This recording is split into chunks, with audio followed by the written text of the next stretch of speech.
Okay. Are we on? I think we're live. Yes, we are. I would say we are. If it says we are, we probably are. So as usual, we'll just give it 5 or 10 minutes to get people logged in. Keep that over there. Right, am I using that? Yeah, it's for you.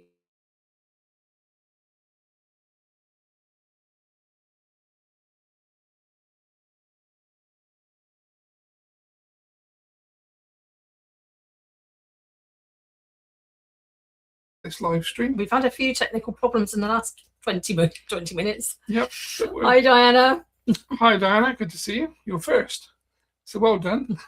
Is our sound okay? Would you mind just... Oh, yeah, sound check. Yeah, doing a little sound check for us, please, just to say that you can hear us and we're not just going talking to on ourselves. Screen. Could be. That'd be good. Thank you. Talking to ourselves, to be fair. Well, you're usually talking to... When we're talking to Chen, I spend more time talking to Chen than I do talking to Jayne. Actually. Thank you, Diana. Yeah, you do. Is that your blue? Did you bring up your... Yeah, methylene blue. Yeah. Do you know what I didn't? I just put water up because I thought I might end up with a blue moustache. Blue tongue? Yes. We're trying methylene blue out, basically. I've been reading lots about MB, as they call it in the trade, methylene blue, which is supposed to be very good to clear your system, kills off parasites, viruses, bacteria, that kind of stuff. So once I've read these things, I like to basically try it on myself as a guinea pig. So before I get Jayne to do things, or encourage you to, do you want to try some of this? He says, no, you do it for a few weeks and we'll see if you're still alive. If you are, I might have a go. Well, it's supposed to give you cognitive clarity, isn't it? Yes, it's very good. Is it working? I think so, yeah. Does anyone know anything about methylene blue? Anyone else tried methylene blue? Anyone else that's doing MB, as they call it in the trade? And if you are and have, then it'll be interesting to know what your feedback is, which will be good. Yes, yeah. I'm sure Liam you just got to be has. careful that you don't get a blue moustache. And a blue tongue. Tongue's okay. Yeah, it's fine. You don't need to keep poking it out. Tongue's still pink. I'm sure Liam has probably done methylene blue because I know he's very... Is that a therapeutic medic? Yep. He's very well up with these sorts of things. We covered something like that last week. Just sleeping with your head pointing towards a certain direction helps improve your sleep. We did. Did we talk about? Yes, we did, didn't we? Yeah. Chen said yes, basically. Yeah. Sleep. If you're in the northern hemisphere, then head north. Head towards south. the north. Yes. Yes. So you're right, Liam. Well, a good way to start the the evening's conversation. Yeah. Yeah. That was quite interesting, actually, because we never thought about that. We think about feng shui and arranging furniture and things, don't we? Yeah, and we keeping, do. Energy moving and all that. But I've never thought about the actual what you're supposed to point at. But the funny thing is, in our bedroom, our bed does point with our head facing north, feet are south. So we were actually okay, which is good. It helps when you're getting a massage. What's that? Methylene blue? Not sure what Kelly's talking about there, whether it's your feet or your methylene blue. Kelly loves stamping. Oh, a fellow paper crafter, maybe. Yes. That was Jayne's little business, actually, for years, running paper crafting. It was. Used to have the ladies round. I used to disappear off to the hot tub, close the door, and leave a whole load of ladies in, stamping, crafting, banging, crashing. Yeah, did it for quite a few years. It was good. Yeah, you used to love it. Yeah, 3 classes every fortnight. Hello, Elaine. Nice to see you.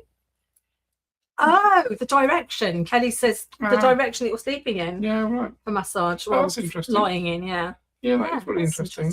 Oh, thanks for that. Yes. Perfect. Diana's talking about the course. Thanks so much for the 6-week course. It was an amazing experience. Well, you should be an expert now, Diana, so you can start running your own courses based on ours, basically. Yeah, true. In theory. True. Is Diana doing the SRA course? I don't think so. No. That was our 6-week protection meditation course. Yeah. But this is the part 2 version of it, where people put into breakout rooms. There's a lot more interactive work, basically. So Diana's been in with other people doing psychometry, reading each other, reading energy, learning to clear each other, that kind of thing. So it's a lot more interactive rather than just me talking, which our version 1 course, our spiritual protection meditation course, is more or less me talking, giving presentations about all of the topics that we cover and why things happen. the version 2 course, the next one, is the second part of that, really. And that's designed to be very, very intuitive, interactive, supposed to develop you in different ways, get that connection to your guides and start you working together and bring out your confidence, really. So hopefully, Diana, it's doing that, which will be good. She says she's going to join again in May. Oh, fab. That'll be good. Yeah, meditation and protection course. We were going to mention that tonight, actually, because the course is currently running. Comes to an end tomorrow night, isn't it? Yes, so 6 weeks. 6 weeks, yes. So the next one will be starting on May the 5th. Meditation and protection. And I think at the moment, actually, it's quite prudent, isn't it? Because there's a lot going on in the world. The energies, we've got to sort of try and keep ourselves grounded and protected and calm, really.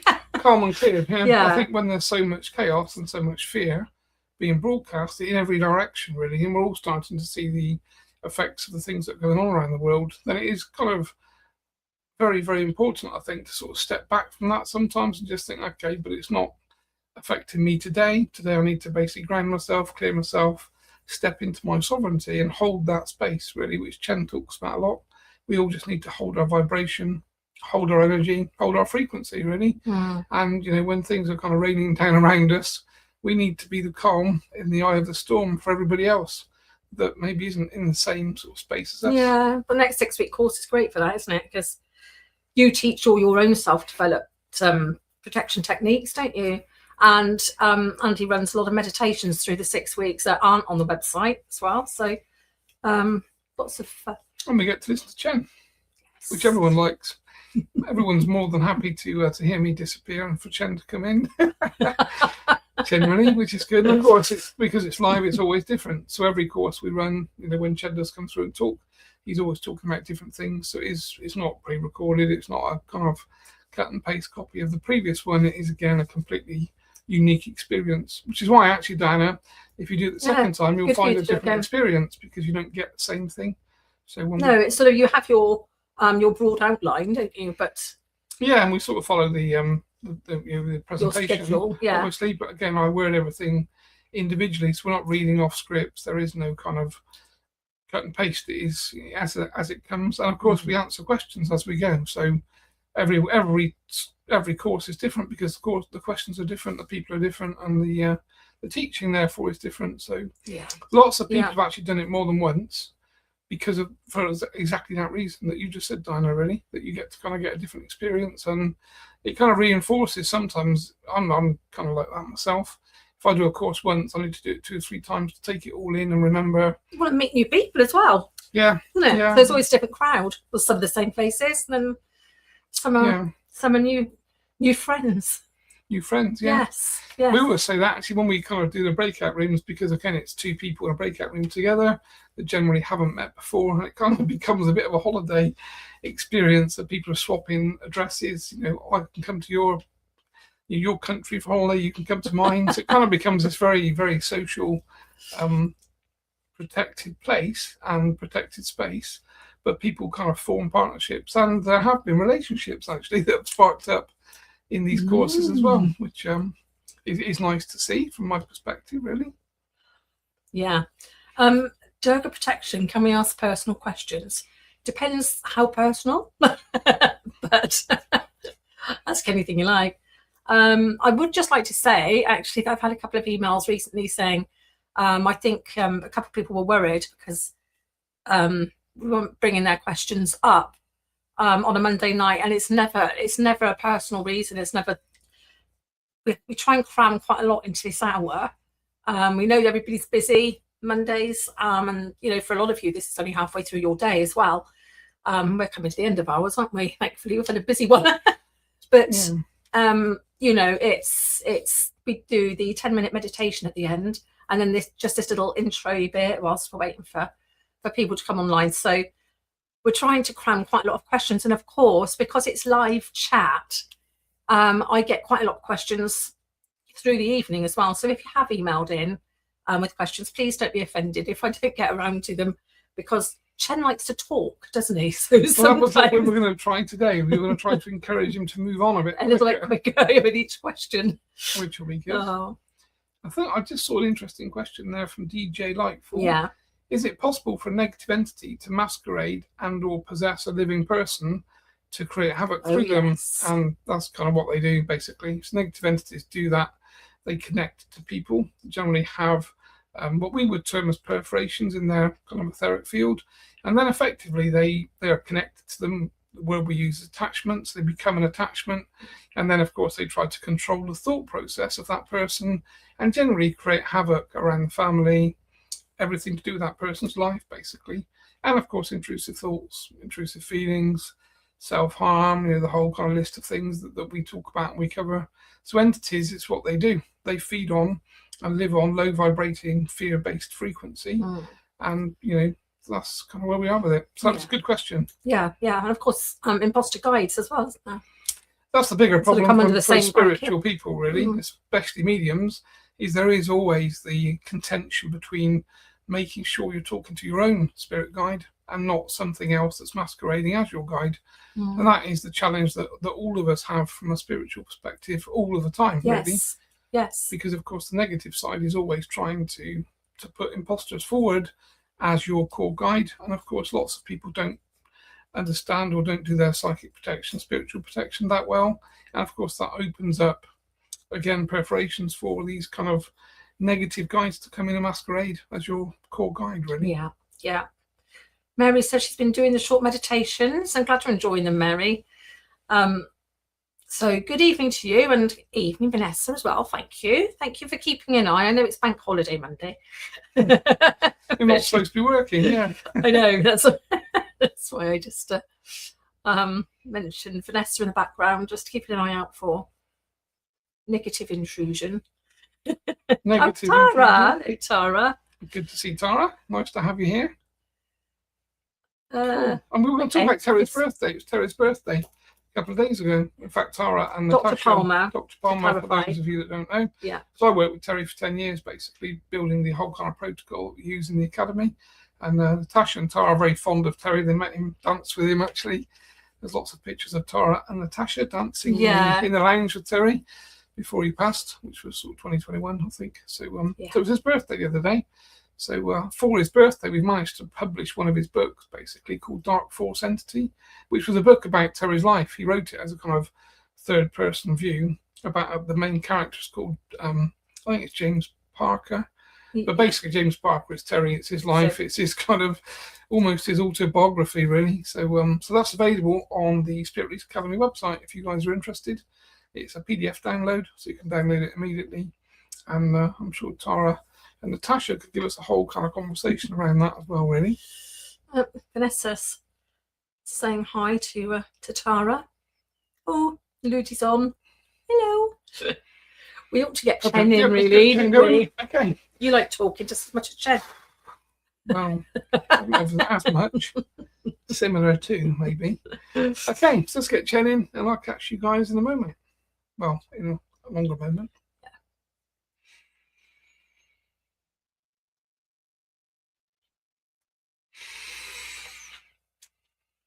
Good day, my dear. Hello. You okay? Yes, I'm very well, thank you. You're good stuff? Yes, fine, thank you. Yeah. Good. Yes, had a busy day running around the countryside. Yes, well, that's what life's about. Spending lots of money on diesel. Yes, there's lots going on, isn't there? Yes. Lots going on. Yes. We're very aware from a spiritual perspective that everyone is facing challenge at the moment, but challenge must be embraced. Challenge is good. Challenge is what makes people what they become. So certainly from a spiritual angle, when there is challenge, this is where people step up. This is where people become inventive and do different things. Yes. A little bit of prepping just in case. Yes, it's good. Yeah, talked about that last week, didn't we? Yes. I think it was last week, might have been a week before. But yeah, it's always a good idea just to have a few extra bits and pieces around the house, because, like with this war now, it's going to be a petrol and diesel, I don't know about shortage, but it's going to be very staggered, isn't it? Because why are you smiling? Carry on, my dear. Because ships aren't coming in. And why are you smiling? I'm just listening to your version. You know the bigger story, that's the thing. Of course. Anyway, it's probably a good idea to keep a bit of extra petrol, diesel, or and food. You never know what there'll be a shortage of when there's a war. Things become a little bit scattered. Yeah. So good idea to do that, isn't it?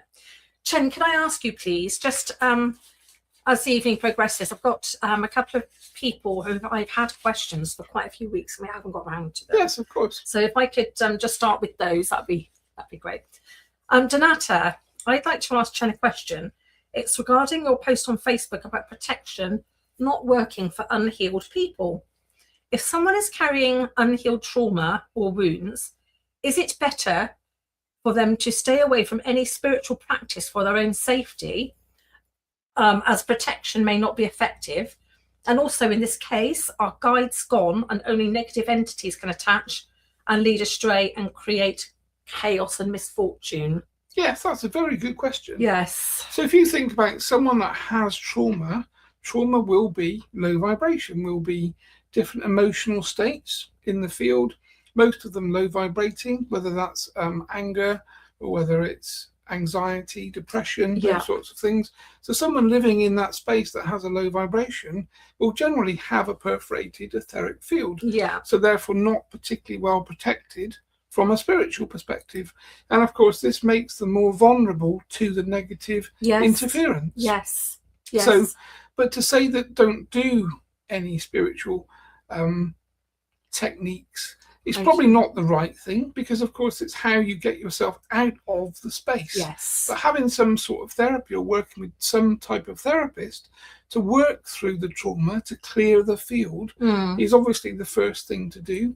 And at the same point, to employ protection techniques that we know is really meditation, as well as the physical things that we can do. Yes, yes. So those things augmented together. It's always important, isn't it? Yes. Always. Really, yes. No matter if you have unhealed trauma or whatever you're carrying, it's always important.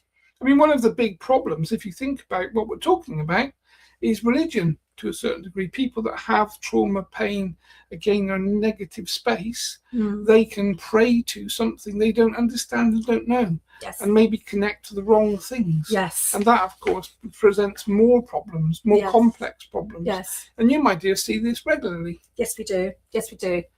Yes, quite often. Don't like to use the word praying, really, because I mean, obviously, everybody's entitled to their own religion, their own beliefs. But I do worry sometimes when we have a client that emails back to say, oh, you know, a clearing didn't really help very much. They've been praying and praying and praying. And I think, oh dear, it's who are you praying to? You know, you have to carry out your protection. And yes, you have to use intention. If you pray, yes, prayer is thought. That's all it is. Absolutely. So you don't know what you're inviting, do you? No, and you have to use intention with thought to connect to the right things. Yes. And if you're hearing conversation back, you have to test the authenticity of what you hear and what you talk to. Yes. And this is a big problem in that religious space, is that many people go through the motions but don't really understand what they're doing. And that makes them vulnerable, of course. Yeah. Yes. Yes, there we go. Thank you, Donata. And there's just one more for her as well. Why, she didn't quite word it right. Why is it that at night, before a psychic attack, why don't my guides wake me up instead of protection and fighting off negativity themselves, letting me sleep in peace? I set the intention before I fall asleep. I'll ask guides to protect me from negative energy, but then they just wake me before attack. Yeah, so we warn her. Yes, so that's good. Yes. It's one of the things we do on the courses, is we actually create thought forms that do similar things. But of course, you must remember that not all guides are adept at spiritual protection. We're talking about basically a spiritual warfare happening here. We have a negative side and we have a positive side.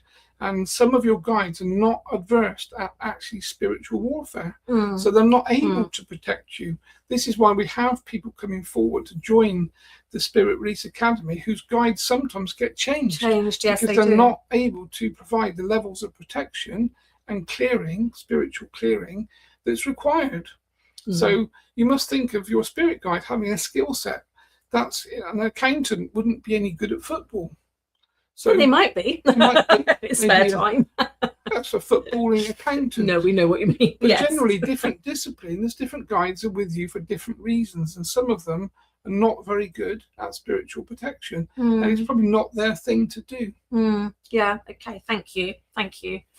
Just want to say evening, Suki and Lloyd, both here as well. Nice to see you. Will is here too. I will just pop this one in then. Willa wants to know, Chen, is it safe and good for me to continue doing intuitive healing professionally? I'm also considering doing your course again. Yes, intuitive means working with intention, connecting to energy. So all of you are intuitive. Everyone is intuitive. It's being it's using discernment as to what you're intuitively doing and how you're doing it. Yeah. So if you're working with the highest intention in the right way, generally connected to your guides that you've checked the authenticity of, then intuitive is a wonderful way to work. Yeah. Because you'll be working alongside and with your guides. So that's a wonderful way to help to heal people. Different words for the same thing, really. Lovely. Yes. So yes, Willa, go and get on with it. Yes. There's no time like the present. No.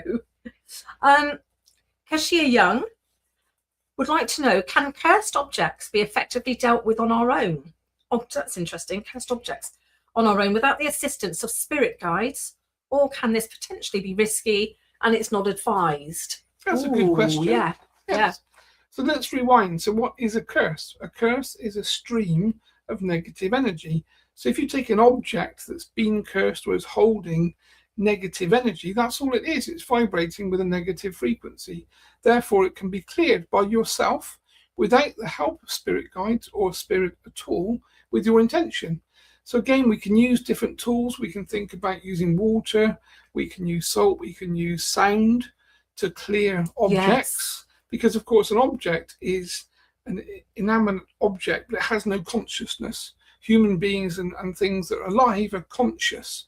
Therefore you have a broadcasting energy that's real. But an object isn't that, but it can hold negative frequency. So it should be fine to clear it. Yes. Tincture bells? Yes, wonderful. Yes, tincture bells. Got some here. Everything's here. Cashier. This is like a shop, my dear, isn't it, really? Yes. You can turn this into a shop, this room, actually. Yes, who'd like to buy some things? There's lots of things. Yeah. It's too much. Andy's a bit of a spiritual hoarder. Yes. Kleptomaniac, they say. Isn't A kleptomaniac? I think. Is it? I don't know. I thought it was someone who collected things. Oh, he's a kleptomaniac. Yes. Leluti's saying a spiritual website mentioned that Reiki is not safe if you're under psychic attacks or black magic.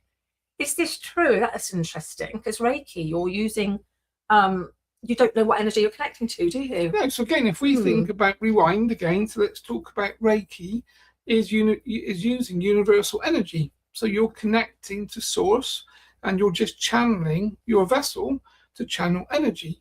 Yes. So if you're connecting to source, then that should be fine.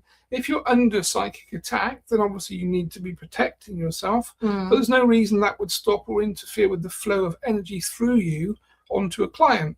But of course, all Reiki practitioners should be employing spiritual protection as part of their general modality.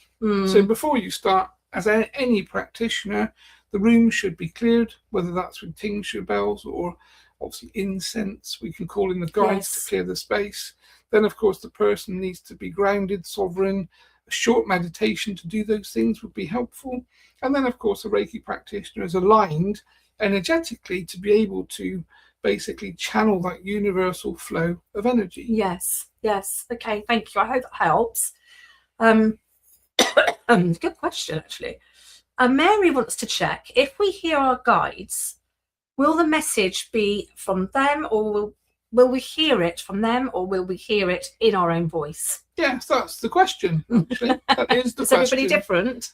Everyone has the same question, really. Right, yeah. So when you have a thought, that thought manifests in your mind. So you hear it as a thought in your mind. You don't hear it through your ears.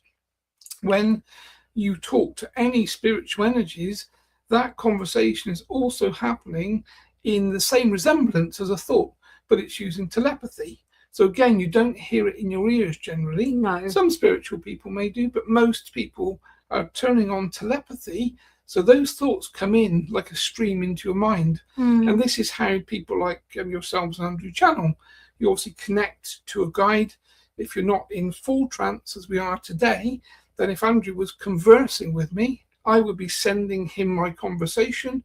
Telepathically, those thoughts would arrive in his mind, but would sound like his own thoughts, except he would have known and done the protection techniques to connect to my energy. Yes. And then, of course, the information flow. So when we quantify what's being said, a guide will sound different and use different words to the host generally. Right. So I'm sure you realise, my dear, that when Andrew's speaking, you have a certain personality. When I come through, it's more interesting. Oh, I think I have as big a laugh with you as I do with him, for sure. Well, this is good. But there's a difference in tone. Oh, most definitely. Most definitely. Oh, yes, I could. If I closed my eyes and Andy did a little test in that I had to guess whether it was you talking or him, I'd know. Yes. I'd know. You're a little higher pitch. Andy's got quite a high pitched voice anyway, but you raise it a little. Okay. Did you know that? Not particularly. No. And well, I'd probably have to open my eyes to know how you were sitting, but you sit up much straighter than Andy. I sit properly. You do sit properly, And whereas Andy and I tend to slouch. My intellect is higher. It should be very obvious, my dear. And I get very hot, as you know. Yes, and you make me very hot. Yes, you do get hot. Okay, well, does that help, Mary? I'm sorry we went off on a bit of a tangent there, but I hope it does. So it will sound like thoughts, but if you've done your protection and your grounding and you are sure that you are clear, then your conversation will be with your guide or whoever you want. And this is how all other species connect and talk. So think about other species and entities that have no physical body. Yeah. In spirit, they're talking to each other with telepathy. Telepathy is the universal language. Yeah. For non-physical beings, basically. Yes. Okay, there we are. Thank you.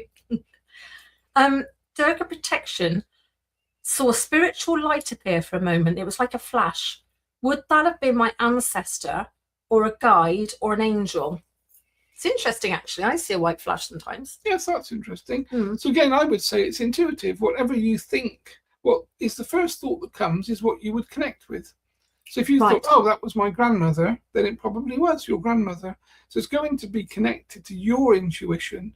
When you see your spirits show themselves in different ways, you organically know effectively through your own intuition. Yeah, I think you do. What you've seen. Yes. Yes. Okay. So yes, they are showing them. So if when Durga sees a bright flashing light, quite often it's not in front of your face either, is it? You catch it in your awareness, but in your peripheral vision. So so yes, somebody's coming to say hi. Harj would like to know, when you are asking your pendulum yes or no questions, can you sometimes get a wrong answer? And if you get a wrong answer, is it from a lower vibe entity? Yes, I mean, pendulum is a very big conversation. Yes, it is. Spiritual I agree. Tool, basically. Yes. So again, the same techniques have to be invoked before you use them. So before using, because a pendulum is the same as talking to another guide, effectively. Yes. So you must employ the same protection technique. Yes. So you need to be grounded. You need to have done a protected meditation. You need to put yourself in your own encapsulated bubble, effectively. Check your own sovereignty. And then effectively, the pendulum is questioning yourself, your own intuition, or higher self, as some would say, or subconscious, as others would dictate. So in theory, the pendulum should be right, but it's not always probably going to be right, because of course it's using your energy too, and you have a thought process that can interfere with the answer. Yes. So you've used pendulums, my dear. Yes, we have. If you're trying to push an answer as a yes, or you want to yes, you can add your intention. Yes, your intention can accumulate, and imbued that into the way that the pendulum answers. It's going to move, yes. So it's actually quite difficult, I would say, for people to be benign when they use pendulums, because generally they know what answer they're trying to get. And of course, their own conscious awareness and intent is going to basically be pushed into that stream. Yeah, yeah.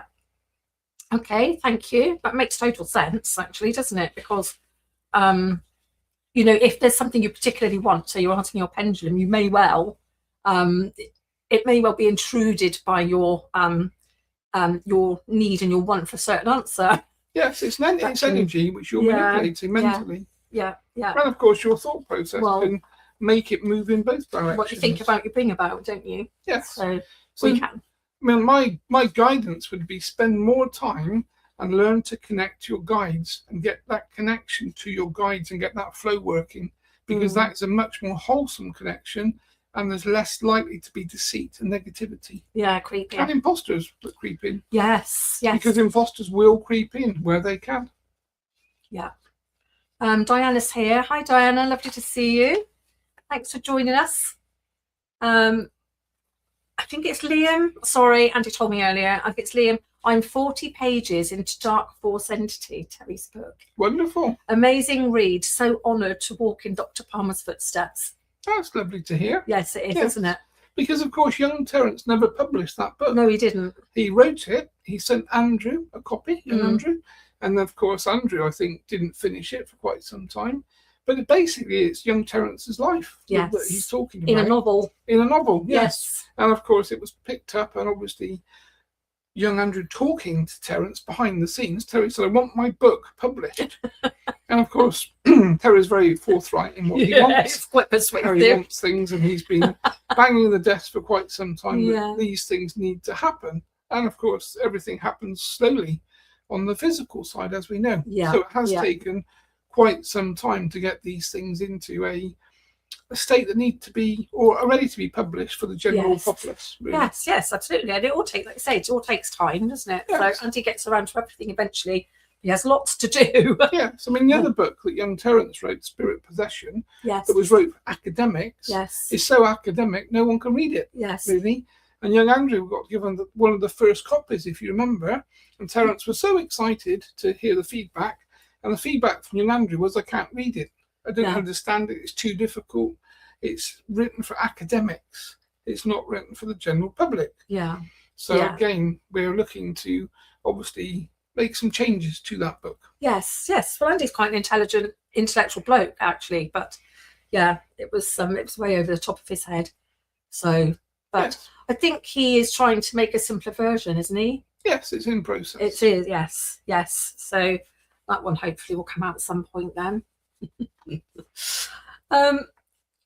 Bruce would like to know something that I think is interesting.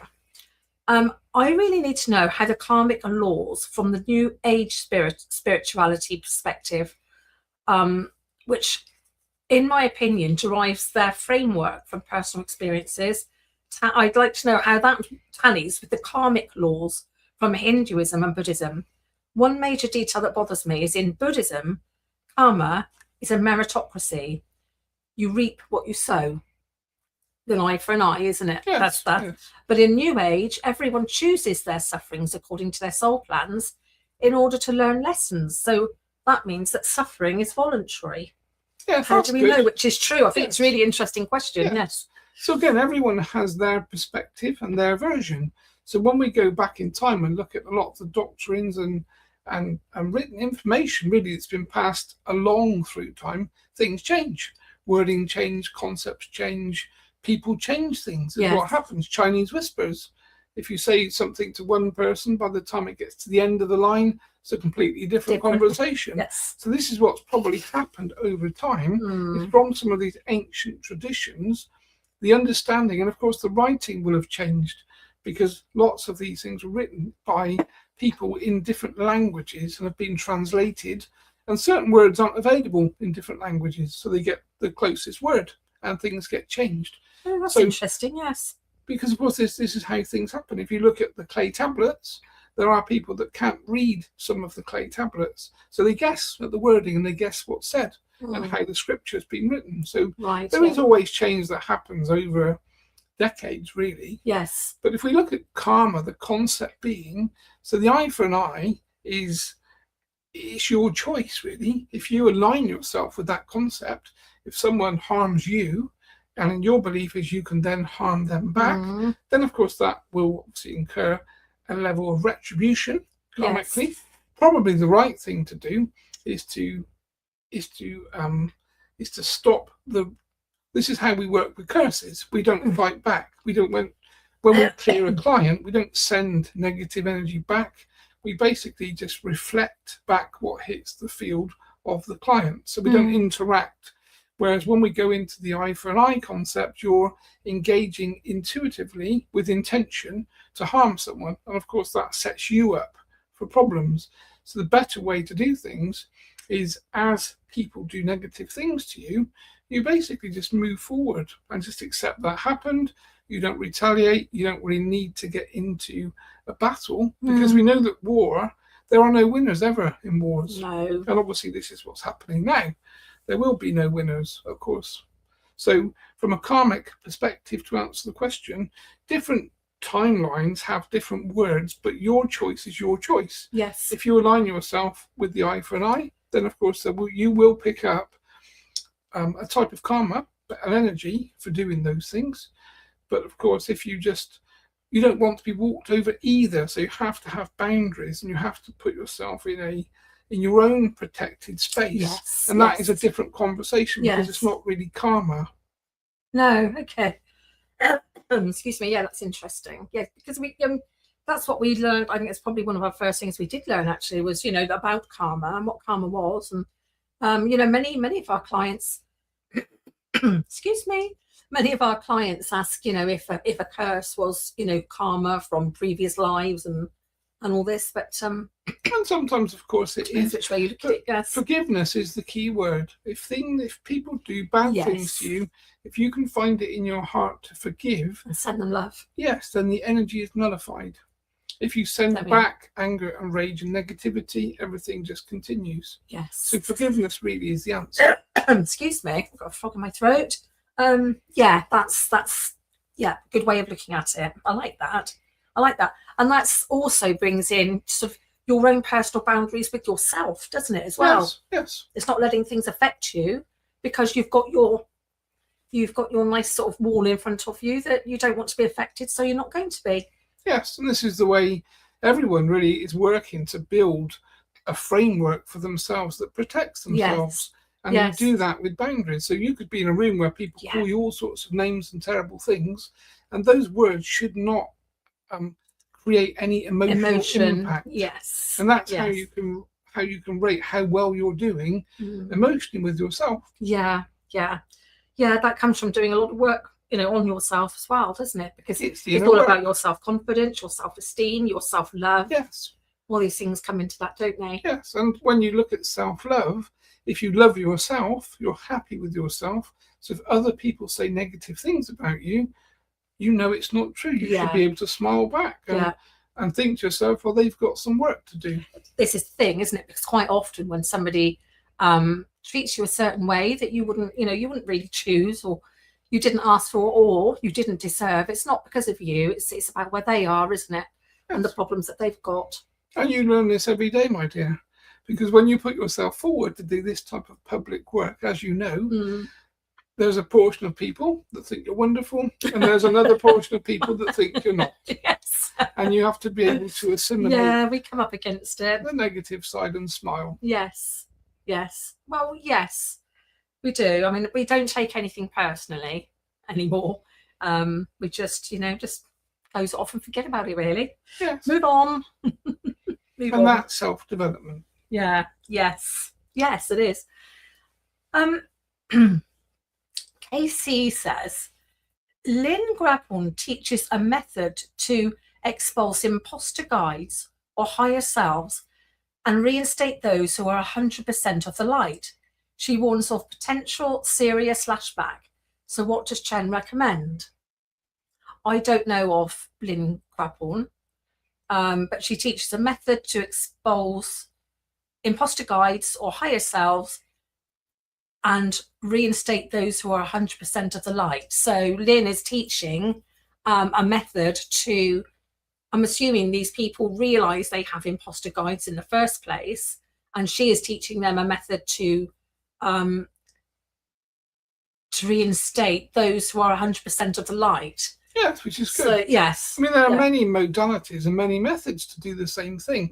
Ultimately, we're talking about qualification, so authentication of guides, which we talked about earlier. Yes. And our way to do that is you ask them 3 times if they're from the highest light, yes or no, and you should get yes, yes, yes. And all of the people that go through the training and the teaching from your courses, my dear, and the Spirit Leads Academy know that this is an everyday question. Guides are always challenged. Yeah. And if the guide fails the authentication, then they're cleared and removed. And then, of course, we can ask for higher spiritual energies to come in to clear the imposters. And then, obviously, we're looking to reconnect to the authentic guide. Yes. So this lady is probably teaching her version of the same thing. Yeah, it sounds like it, doesn't it? So, I'm sorry. It took me a little minute to, if I don't read it up front before I ask Chen the question, I'm trying to understand it myself as I'm going along. No, that's authentic, my dear. Yes. But, I mean, there are many different ways to do these things. And, of course, different people have different types. The same as we have different modalities across all sorts of things. So it's what works for you, really. Yes. And as long as the method works, then it's bona fide. Yeah, that can be said for a lot of things, can't it? What works for you. Yes. So I hope that helps. Thank you. This is, I mean, I think we've covered this before, but I'm going to throw it out there again. Karen says, it seems to me that there are many more women than men attending the webinars and the courses that you offer. Why is that? Does our biology make us more sensitive, or is it because of some other reason? Well, this is a question that does come up often. Yes. So we think it's probably 80-20, really. 80% feminine, 20% male. And generally the reason is females are more in touch with themselves, they're more in touch with their emotional state, and of course they're more connected. So they're an audience that are much easier to connect with, and they vibrate with love. Men are male, generally more testosterone, and of course they've been programmed by society to be in this place whereby they spend their time watching the games. Yes. Playing football, watching football. They're playing games in their rooms with children. So you have grown adults that play games with children, effectively. So distraction, they've been distracted away, purposely, of course, from spirituality. So they see spirituality as a female space. And that's why so many females like yourself dominate the space. Because the males are busy doing things that they shouldn't really be very interested in. But society, there's a reason that the football's always on, and there's always a cup final on, and that one finishes, another one starts, because of course this happened in the Roman days. We had the same thing in Roman days. You have the challenges that went on, the wrestling that went on, the gladiator fights that happened, all for the crowd. So the idea is that you keep putting things on that distract the population. Yes. But men are coming online. Men are waking up. Men need to be woken up by their wives, by their partners, by their girlfriends, by the family. Yes. So you could say, well, it's your job, really, to take the male in your life, whether it's your brother, your friend, your husband, your partner, to say, look, let's have a look in this direction, because this is real. What you're interested in is distraction. Yeah. And it's something that you can discover together as well. Yes, it's a way of life. Yes, it is. It is a way of life. And it can bring you a little bit of, grief whilst you're learning and you're being things have been thrown in your path. But it brings enormous peace. If you remember, my dear, in the film, The Matrix, it was the red pill and the blue pill. You take one of those pills, you go back to sleep. If you take the other pill, you get shown, the blinkers get taken off and you get shown reality, a different life. And there's a reason that film, it has so much of the intention based in spiritual teachings. And many men have watched these films. So they're very aware. If you talk about the red pill, the blue pill, they know exactly what you're talking about. It's just that they went back to sleep. Do you know what? I've never watched it. Well, I really doesn't need really to. Andrew's surprise been me. talking about it for years, and I've never actually watched it. So, what do you mean it doesn't surprise you? It doesn't suppose a male-dominated Oh, film. I see. I really. see. I see. I know Right. you would be interested in something softer and lighter. Yeah, I don't mind really. Actually, there's been a big conversation recently around Stranger Things. Yes. Sarah Begin sent a question in actually, wanting to know if the TV program Stranger Things is depicting the truth about what is going on in the world and the universe. More than likely. So a lot of the writers that write these films, dramas, documentaries are actually aligned with spiritual people whose job it is to show the truth. We know that the negative side has to tell you what it's doing. You have to be informed and you have to choose. And this is why you're continually shown what's happening. But most people go back to sleep. Yes. So some of these films, like Stranger Things, are based upon reality. But of course, with the evolution of science fiction and computers and technology, they now can depict entities coming into space, manifesting. They can depict portals happening. They can depict shape-shifting, all of these things that we've been talking about for generations. And all of these things are depicted on the walls of the pyramids. So this isn't new information. And of course, Hollywood and the film companies are given directives to, I'm being careful, to educate the audience as to what is happening behind the scenes. Yes. And then the people that are awake, like yourself, think, goodness me, they already know it anyway. This is how it is. Yes. So let's look at that, the children's program, Monsters Inc., where monsters come into the children's bedrooms through doors, i.e. portals at night, and they give them bad dreams and then feed off their energy. That program, that children's program, shows you exactly what's happening, and parents watch that, and they still don't understand when their children are saying we're having bad dreams and there are things in the room and there's something in the wardrobe.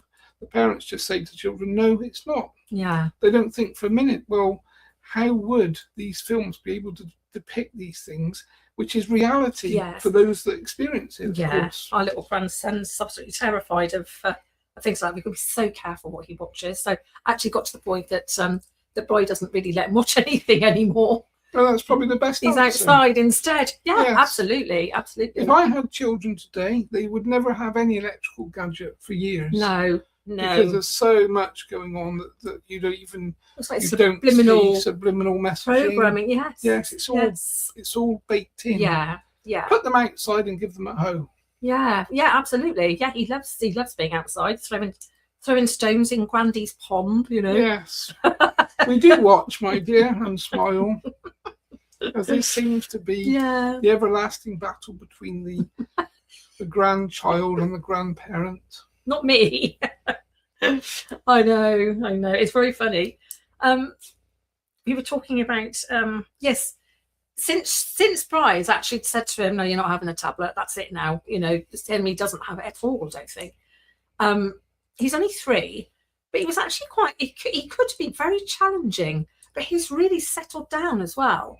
I mean, I know he's had a clearing as well, and I think that helped, because you said he is a little portal, didn't you? Yes. But but he's settled down even more since he's not getting any screen time at all. So there must have been something that he was watching that was affecting him. And when young children of those sorts of ages are watching things on technology, whether that be phones or tablets or computers, of course the brainwave state is changing. They're moving into a very, very stressed and active brainwave state, and of course it drives annoyance and emotions. Yes. And then you see angry children because they can't have the tablet, or they haven't finished watching the film or the thing that they're watching. So these devices are designed really for engagement. That's what they're for, the same as social media. And he was very engaged in it. I mean, he's literally only just 3 in December, and his little finger was coming out. He was swiping across, and he'd get cross if there was an advert. And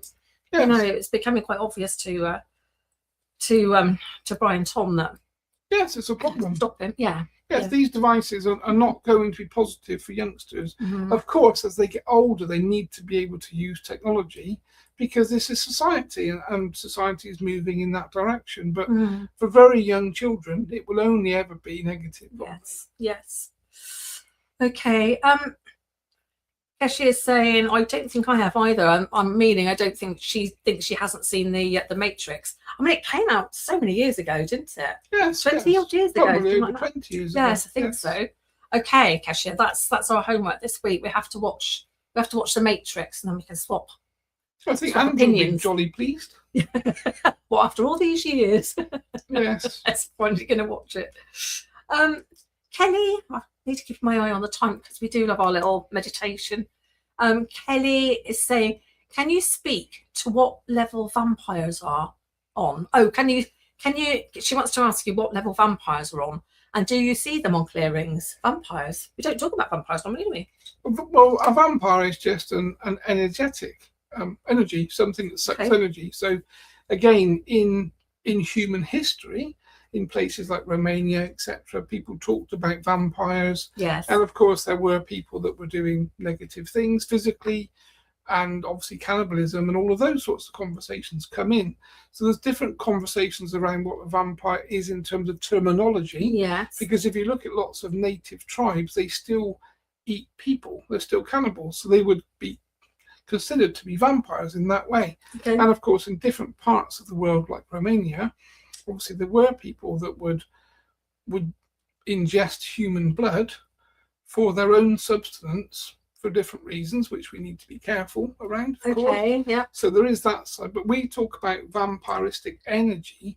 That's an attachment, a spiritual or entity attachment that attaches to someone's field and basically extracts their energy, fatiguing that person. Mm. So vampiristic energy, in the way we would talk about it from a spiritual perspective, is an attachment. Yes, Is an entity that's attaching to the field and basically assimilating low frequency, causing chaos, causing negativity, and fatiguing that person. And then, of course, influencing that person's dream state. So manipulating the dream state in a physical way that person is in fear, or sexually to exploit sexual energy too. Yes. So both of those streams, basically. Yes. So that would be psychic vampirism in the way that we would discuss it. Yeah, we see a lot of our poor clients. Actually, quite recently, there's been a rise in people that are asking for help because that is happening to them at night. They are being, interfered with. Yes, they are. But that can be stopped, like everything. Yes. Okay. And Andrew can tell you about that, my dear. That was his first experience. He wasn't very keen. Well, yes, that's right. Yeah, I know. He was getting ready to run to a church with a sleeping bag, I think. Yes, it's not a particularly pleasant experience. No. But a wonderful thing to experience when you do this work, because you have first-hand experience of unseen things that can touch you, basically. Yes. Okay. Thank you, Kelly. I mean, that makes perfect sense, actually, doesn't it? So, about a negative entity is always a vampire, whatever it's not sucking your energy or drinking your blood or whatever. It's all humans tend to be the problem there, generally. Yeah. I see what you. Yes, I've cottoned on to what you were. I sidestepped. Yes, you did. Yes, you did. I expect lots of other people have as well. I'm sure the audience your audience is very aware and educated. So most of the people that listen to this conversation would know exactly why I sidestepped and what I was actually discussing. Yeah, I think I was sort of trying to look at questions and things at the same time. I've got it now. Yes. Well done, my dear. Time for our meditation, because we are literally running to the hour now. We're going to run a little over. But I do just need to put a personal question past you for Durga protection. Asked a few times because I think they really want to know. So this is a personal question. I'm thinking about going on a trip to India. Do you see that as a good idea for me? Or should I stay home and ground and work on my career and my finances? I think it's a good idea. Okay. Travel is good, generally. It's how you learn. And of course, if it's a place that you're feeling pulled to, again, you have to go with your thought process and your intention. Yeah. If things are blocking you, if you're unable to book, or you don't have the finances, or you can't find the people on the other end, if something's blocking you, then take the hint and don't go. But if the path and the doors are all opening, then assume that that's where you need to go. Okay. So it needs to be a intentional choice. Yes. And if you're not supposed to be there, it will be difficult to be there. Yes. If there's nothing preventing you, yes, then go and enjoy it. Have a wonderful time. Yes. Thank you, Chen. Time for some meditation. Yes, my dear. It will be a short one, if that's okay. Yes. Well, I like these short ones because I think the feedback that I can see is that more people do them the shorter they are. Yes. So when we do some of these long meditations that have been 20, 30 minutes, we notice that obviously that's a long time for people to hold the concentration. Yes. But shorter ones obviously align with people's timelines. So if you've only got 2 or 3 minutes, you can do a 2 or 3 minute meditation. But you can't do a long meditation if you're busy and you don't have time. Absolutely not. And I think Andy's been putting them on the website for people to listen to. And I think, just 8-10 minutes out of your day, if you really, really want to, of course, not that you have to, but it's not much to find, is it, really? No. 10 minutes in the morning. And for most people, it can become part of your ritual. Yeah. So you wake up 5 or 10 minutes before you normally would. Literally, you're half asleep anyway. So to then press play and just follow a guided meditation that grounds you, clears your field, and hopefully doesn't send you back to sleep. Just thinking that. Is a very good way to start the day. Yes. I might have to wait until I'm awake a little more, really, rather than just coming out of sleep. But yeah, okay, thank you. Right. Okay. Thank you. Yes. So if everyone finds themselves in a comfortable space,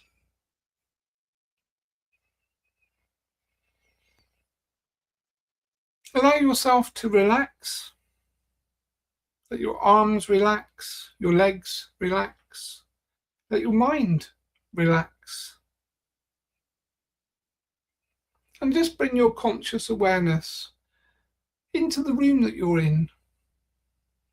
You can hear sounds, you can feel wind or breeze or drafts. So you're connected consciously. Now just put a thought to your guides that you're moving into a different frequency.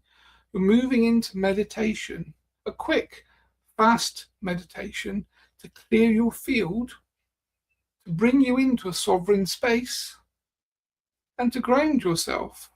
And we're requesting the attendance of our spirit guides to help with that. So just think and bring your conscious awareness to your feet. See your grounding roots, leaving your feet, connecting you to Mother Earth, golden grounding roots, pulling you down, grounding your spiritual energy. Now bring your conscious awareness to your heart center. See your heart as a white dot of light, a tiny, bright white dot. And then make that dot brighter and bigger and bigger and brighter. And start to expand it into your space, filling your body. So that white light is moving up and down at the same time, down through the lower parts of your body. At the same time, it's going up through your arms until you see an image of yourself as a bright white light. And then you start to lose your physical form as you become just energy, bright white light emanating with high frequency positive energy. Now around the outside of yourself, see a holographic image of the flower of life, a multi-dimensional image that comes into your view that starts to encapsulate your whole being until you see yourself inside the flower of life imagery, a geometric pattern that's imprinted holographically to protect your field, to protect your energy, to protect your space. And you can see this holographic image now start to move around the outside of you. And you see yourself in the middle as a bright white light, protected, sovereign, and clear. Now just put a thought to your guides to clear your field, to clear any negative energy or negative frequency, anything that's stagnant in your field that shouldn't be there, that's not your frequency, that's not your energy, and they will clear it for you immediately, bringing you back to that sovereign, high vibrating space. Now just take a moment to think about your thoughts. You have mental clarity. You feel positive. You feel strong, protected. This is you, the light worker, online very quickly, grounded, protected inside this holographic image of the flower of life, a positive symbol. Now just remember how it feels to be in that image. When you're out and about during the day, if you feel anxious or worried, or you're going through public places, step into that image, that holographic image of that flower of life as it surrounds you completely. And when you're ready, bring your conscious awareness back to the room that you're in. Wiggle your hands, your feet, and then open your eyes.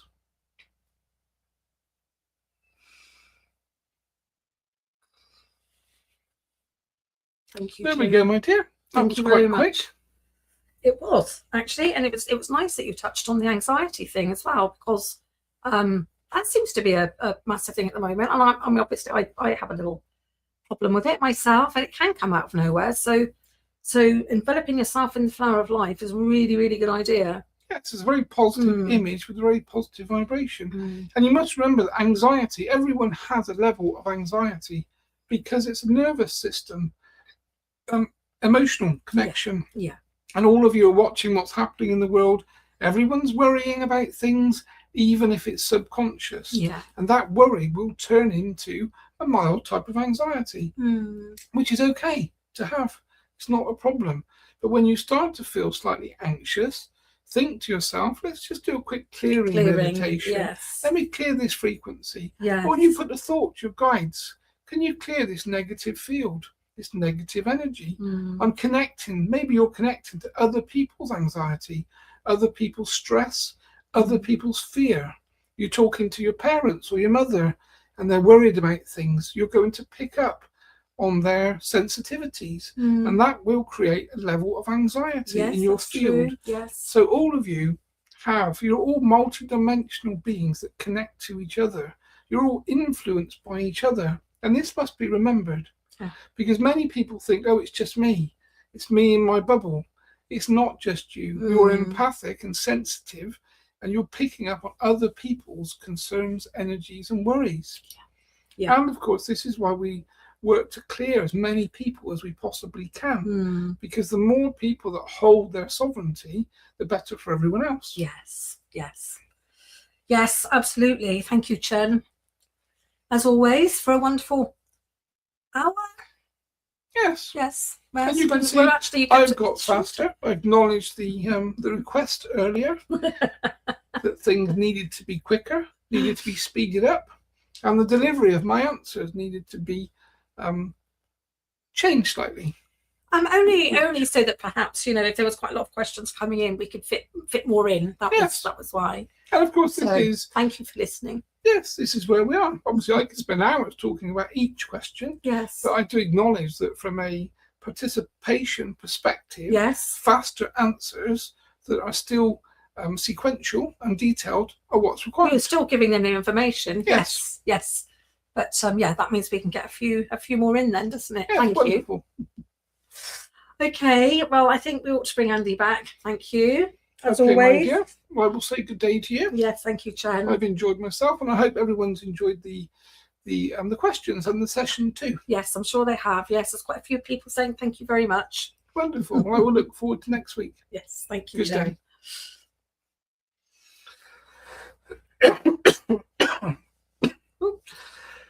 Excuse me. That's right. I've been doing it all evening as well. Oh, it was a great little meditation. You all right? Mm-hmm. Where have you been? Sore throat, no idea. I'm sleeping, probably. I'd like to be sleeping, but I don't suppose I am in reality. No, I think you're working. Was the answer last week? Yeah, there's always work to do, that's for sure. Yes. That was a good session. Oh, good. Yeah, we got around to a few Lots of extra questions. Yeah. Brilliant. Oh, that's good. Chen kept the answer slightly shorter so that we could get a few more in. Cool, yeah. I was just reading Gregor's question there. It's quite interesting. Yeah, we didn't get to that one. Is there a way of having a metallic object in the house and wiring the object to a garden in order to conduct bad energy out of a house and back into the earth in a continuous basis? I don't know the answer to that, but it's a very good question. I guess it's a similar sort of thing as earthing, really. You have like an earthing rod, or like if you look at sort of electroculture where you can put kind of copper rods with spirals in around your house plants, around your garden plants, and they kind of pick up or attract the ether, positive energy, and they grow better. There's a whole conversation around kind of electroculture, so that's the same type of thing, I guess. Gregor. Yeah. So maybe Gregor can do the research and tell us the answer next week. Let's know. Since we don't know the answer. Yeah. Metal object in the house, wiring the object of the garden to conduct bad energy. It's what we do for negative energy. We've got millions of our organite. Really, organite is the answer from our perspective. So we've got loads of these things lying about that create these vortexes that basically clear the door energy, negative energy. Sell them as well in the shop, course. on the website. These bad boys, which we tend to.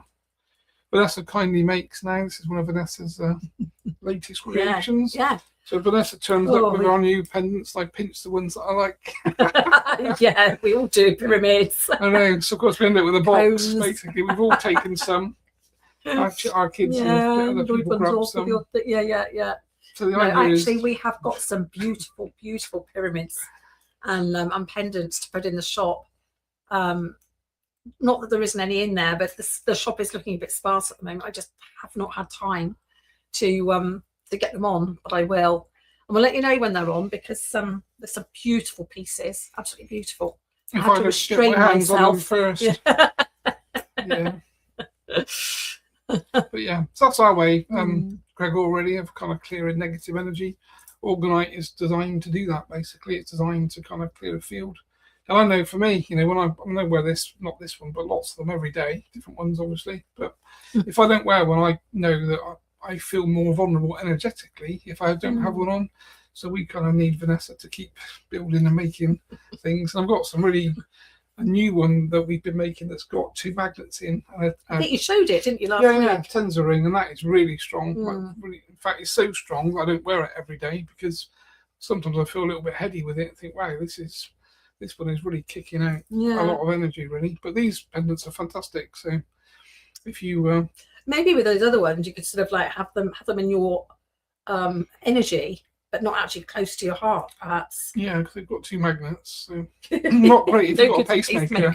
No, but if you've got a pacemaker, don't buy one. But otherwise, these pendants are worth a look. They're in the shop, and Vanessa's probably currently in the process of making a whole load more. Oh yeah, gorgeous. Kelly says, I need one, hurry. There are some on the shop, on our website, andy-porter.co.uk, if you want to have a little trip over to the shop and have a little look. And there is more to come. Perfect.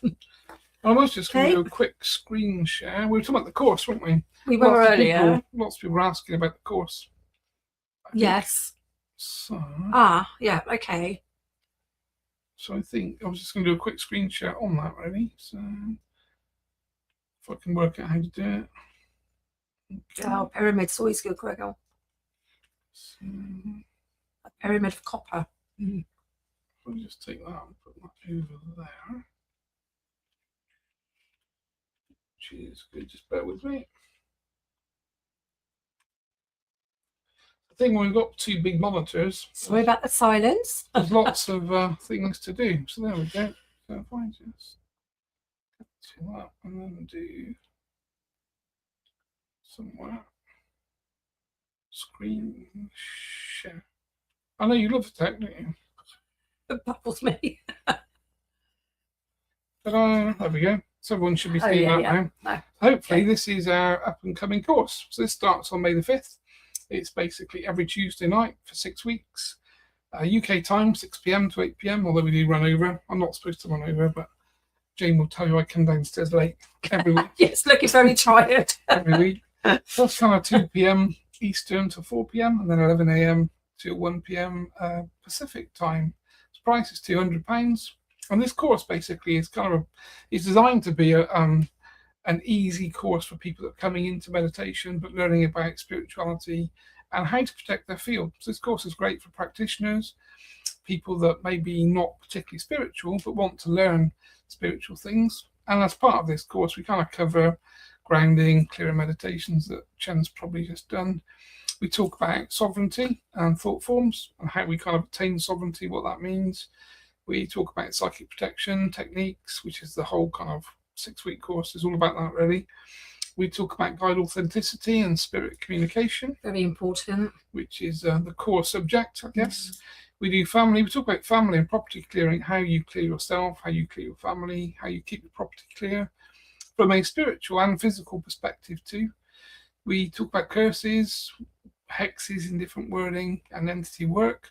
So what curses are, why people curse each other, and what you can kind of do to protect yourself from being cursed continually, which many people are. We also do a past life healing. We also do remote scanning on property and things.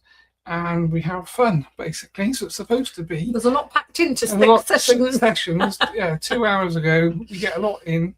And by the time we work through that course, most people are pretty good at understanding their own protection, doing their own protection, and also have that kind of appetite to start to learn some of the more advanced things, really.